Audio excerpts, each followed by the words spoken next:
Hello, and thank you for welcoming me back. I spoke at the 2016 conference, and I spoke about living with stage 1 and 2 lipedema.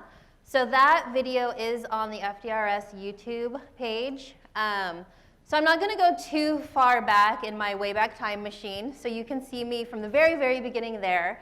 So today I kind of want to focus on where am I now? It's been 2 years. I'm like 3 years post-op, and so I'm going to start by talking about what happens immediately after having liposuction, and then I'll talk a little bit more about my case personally. So I have nothing to disclose except for being awesome. I really, really want to express that just because you are not on my path does not mean you are lost. You don't have to do anything the way I did it. I'm just sharing with you what has worked for me. I feel that everybody does need to have their own path. I always say it like we're a choir of 1,000 voices, but we're all singing the same song. And we have such similarities in our stories, but we each have our own voice. And that makes us unique, but then we also have the same song. So we're together, but we're individuals. So I don't ever want anybody to feel like they're not doing enough or they couldn't do this or anything like that. You're not lost, you're just on your own path, and this is the path that I have chosen. I'm going to share some truth bombs with you, the lumpy, bumpy truth bombs of having liposuction with lipedema. I consider liposuction for lipedema to be a piece of my treatment plan. It's not the beginning, it's not the end, it's just part of it. It's a really physical, emotional, and financial investment in your wellness, and you don't know the outcome. You put all of this heart into it, a ton of finances, you can go through the whole physical discomfort, and you don't know what's going to happen. So keep that in mind. I think it's a decision that needs to be taken under heavy, heavy consideration for you personally. You can't completely rely on what others have experienced. I think it's really important to get as many stories from other people to help you on your path, but ultimately it comes down to one of those tough choices that you have to make. Understand that recovery is very, very long. For my first procedure, I didn't feel fully recovered for about 2 years as far as swelling and whatnot. I'm about 1.5 years out from my second procedure, and I still do have a little bit of swelling and whatnot, but you're not going to see your final results for possibly even 2 years. So you have to keep that in mind during the process and give yourself a lot of grace and understanding that you didn't just have a little procedure to get a little muffin top taken care of. You have been under a major reconstruction. And so keep that in mind and try not to compare yourself to where other people are at the same time, because I have EDS, I'm a slow healer. It's just what it is. Believe your surgeon if they tell you their focus is not on aesthetics. And don't expect aesthetic improvements if they say that's not what they are going to give you. You can hope that you're going to be an exception, but there is a chance that you are not. So if you want to have aesthetic improvements, I suggest that you seek out a practitioner that makes that part of your plan. So believe them if they say you probably won't have aesthetic improvements. I'm not saying you cannot, but if that's not their thing, you should believe them. And with that, when you speak with other patients possibly that have used the same surgeon, I think that's always great. If their experience was less than optimal, I would recommend that you believe them. And sometimes it's not the answer that you want to hear, and sometimes their disappointment or not having optimal results is a really big disappointment to you because that's who you really wanted to use, or you got insurance coverage for them, or for some reason. But please have grace. Please don't expect them to have to defend the choice that they made, or even feeling that they didn't have the optimal results. They didn't, and sometimes you have to accept that, and it may be better for you or it may not, but just when people are sharing their stories with you, have some grace and some understanding, because it's a hard thing to do, to put yourself out there, and especially if you didn't have an optimal outcome. That person is facing a lot of disappointment and questioning themselves and going through a lot of emotions, so always try and be considerate of that, because it is a gift for them to even share with you. Once you have surgery in a certain area, you may continue to progress in other areas. You hope not, but if you have affected tissue in other areas, the likelihood of it progressing is very high if you do not have that treated either. I had my thighs done first, and my calves grew 12% larger, and I knew I was going to have surgery on them a year later, so I wasn't too concerned about it. And I also started to experience a lot more growth on the back of my torso, which also became very painful. So I ended up having that taken care of as well. So that's something that you should possibly want to expect and kind of keep an eye out for. What else? You may have symptomatic improvements, but you not have any physical changes. So keep that in mind. You might have not have any more pain, but you might not notice any physical difference after you've gone through the procedure.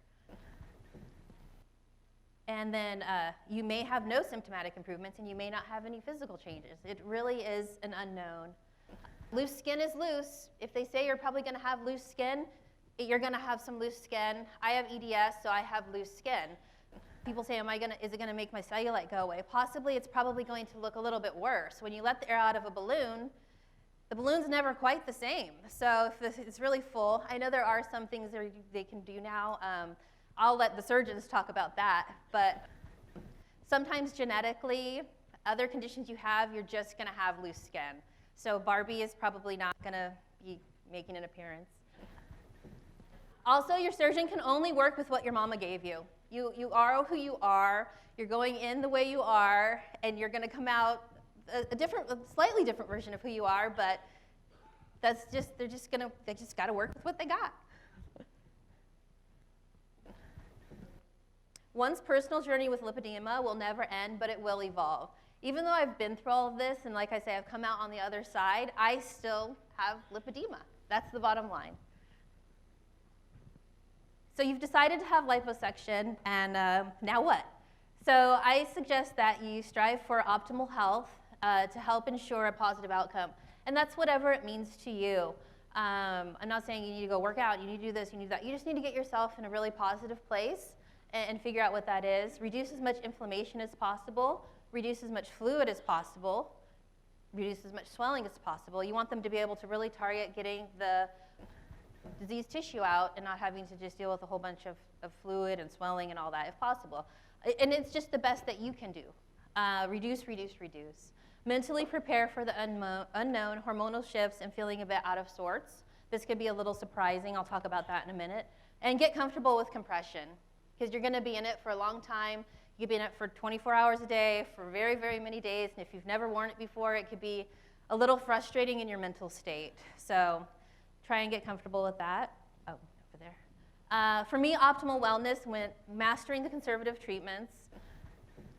I adopted an anti-inflammatory way of eating. I choose to eat the Whole30. Once you go past 30 days, they kind of call it food freedom. I've been doing it for 3 years. I became compression curious. I started wearing a simple Spanx type assets line from Target, and I wore those for a while, and then I kind of graduated to the BioFlect, and then I moved to like a Gizo Soft and a Solidea.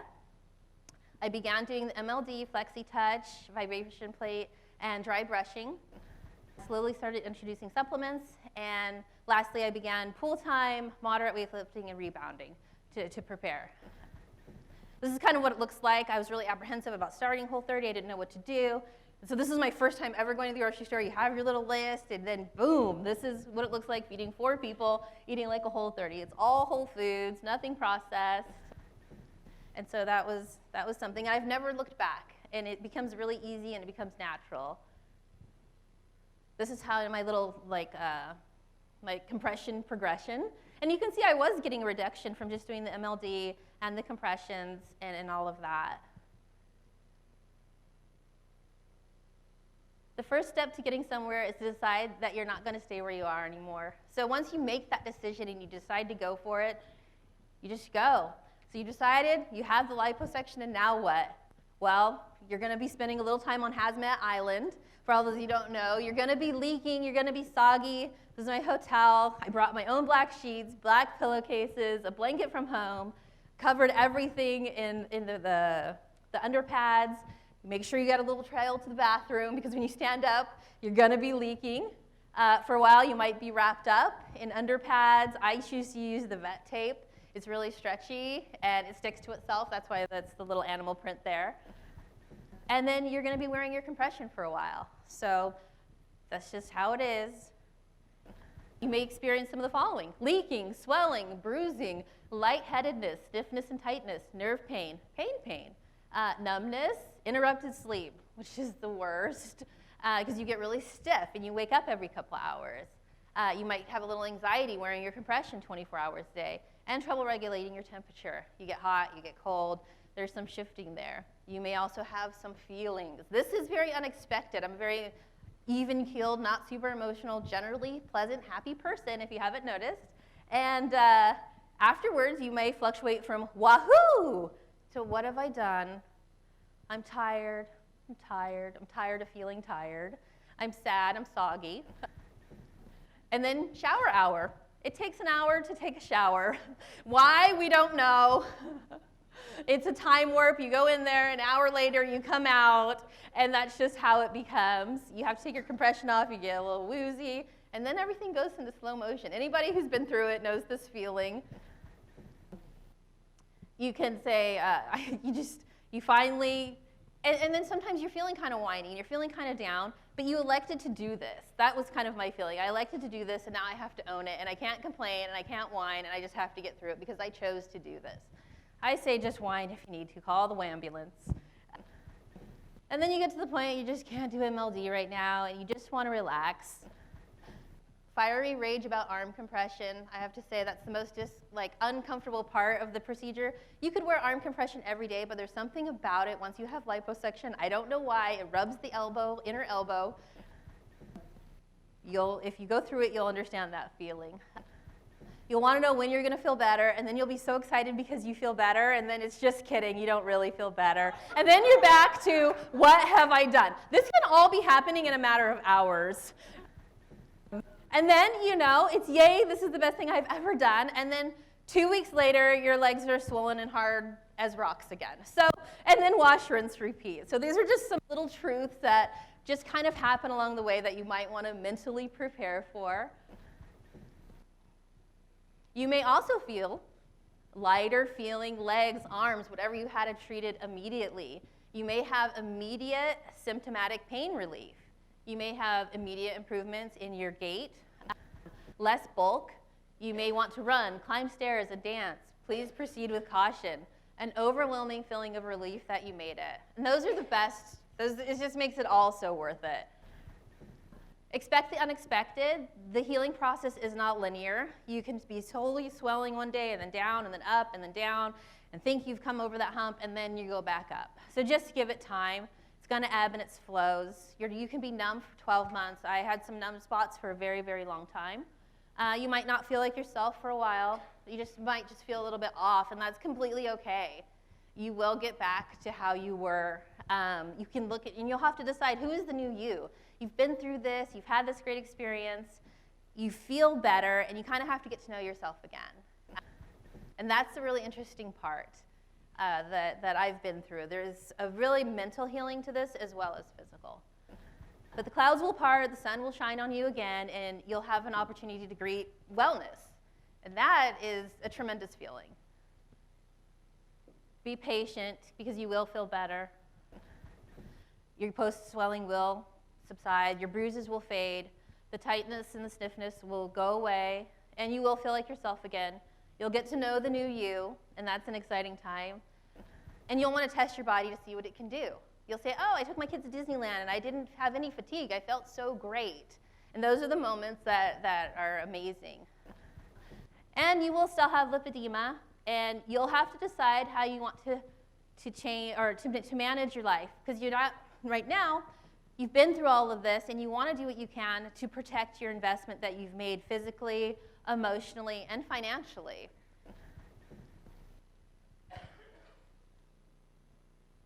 Oh. I'll talk a little about my case specifically. Oh, let me go back. I had my first liposuction at 40 years old. This was the first one that I'm not going to really show right now. That I kind of talked about that in my first presentation. I was 173 pounds. I was a late stage 2, early 3, because I had a lot of overhang here that was starting to turn into a lobe. I'd been practicing conservative treatments. I was diagnosed by Emily Eicher and then Dr. Herbst later. I had your typical symptoms, the heaviness, the bruising, the fatigue. I'm now 42 years old. I'll be 43 next month. Down to 155 pounds. Stage 0.51-ish. And I've mastered conservative treatments, I feel, at this point.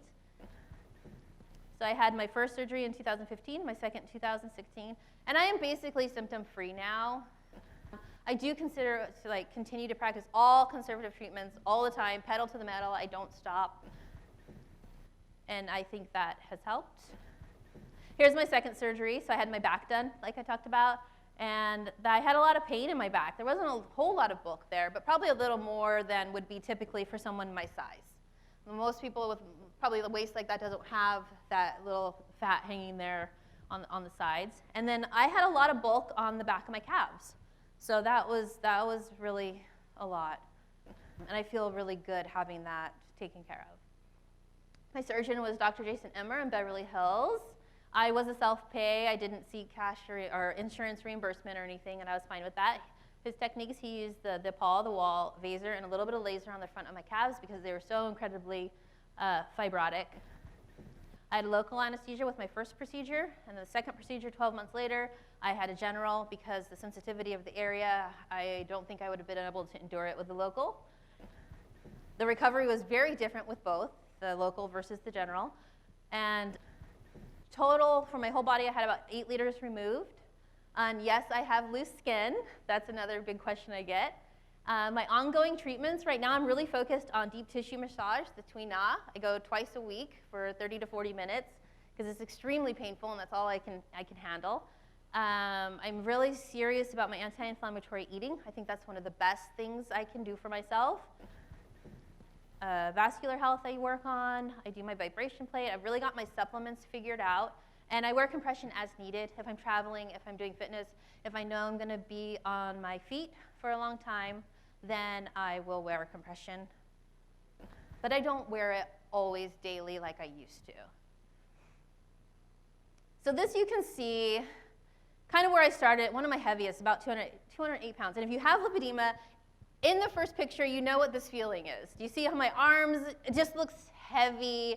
You can see I look poofy. I have the little poof around the tennis shoe line there with the socks. We know this feeling, and you can see that I'm fairly inflamed. And versus the second picture, and this is completely post-op, where my arms are up straighter. I don't have that heavy feeling. I had a little bit, I was working out 6 days a week lifting weights in that first picture, and I was so inflamed. So my abs are not quite as tight in the second picture. But you can just see the general overall relief, especially in the calves. So I think I've had a pretty big transformation, especially as far as wellness. But I think I always just like this picture. I think it's a really kind of dramatic representation of just the overall feeling of having lipedema and the heaviness of it versus kind of being free of a little bit of that. On the other side, because my thing is called Hello from the Other Side. So I'm currently symptom-free. I have had aesthetic changes that far exceeded my expectations. I didn't expect to have such aesthetic improvements, but I did. I have to go really fast. I feel pretty in control of my health and wellness. I feel like I've truly been given a second chance, and I try and live every day to the fullest. I promise the universe if I made it to the other side, I would not disappoint it. So I try and just live really well. I've been under Dr. Herbst's care still for 3 years. I believe more and more every day that lipedema is treatable with a full treatment plan. I don't think it's just one thing or another. I have a very bright outlook for my prognosis, and I'm grateful beyond measure for the wellness team that I have that's helped me get here. I love this picture because you can see that I'm well. If you look in the first picture, you can see my texture in my tissue and the heaviness in my legs.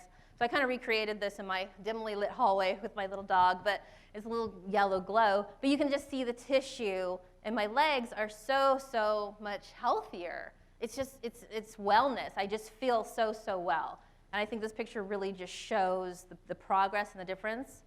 I'll just show the slide so you can read it. So I believe that taking a whole body approach has been necessary to ensure optimal success for my treatment. Vascular health kind of went over all that. I just had to put in a famous bathtub picture for all of you bathtub picture fans, so we can compare apples to apples in, the bad lighting and all of that. So that was about a month before my first surgery, and this is just like a month ago. So big, big difference. I did not have my abdomen treated. It's just naturally decongested.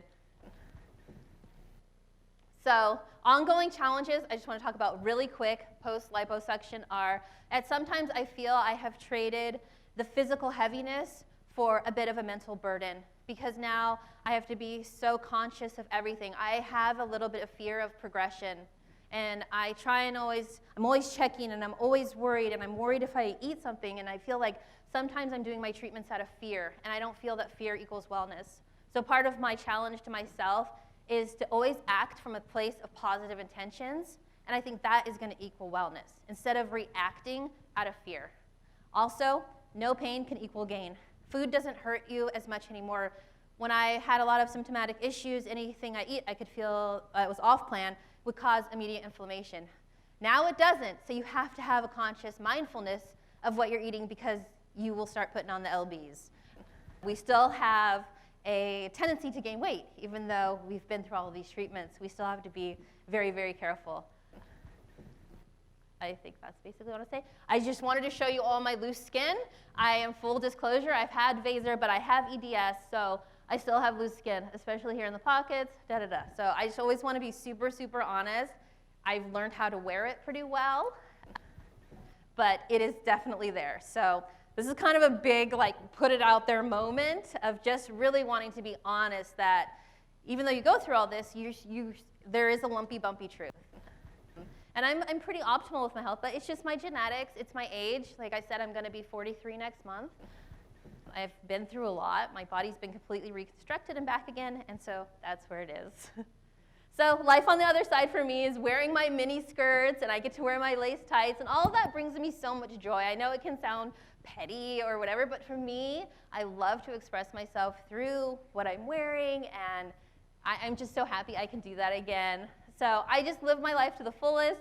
I have my little boss baby dog, and we wear matching pajamas, and sometimes I roller skate in my house. I just live your life. And what I've learned from all of this, and I've learned from being in this community, and I've learned from some of my more advanced friends, is that life is truly what you make it. And if you make a choice and you live your best life, then I think that really helps equate to wellness.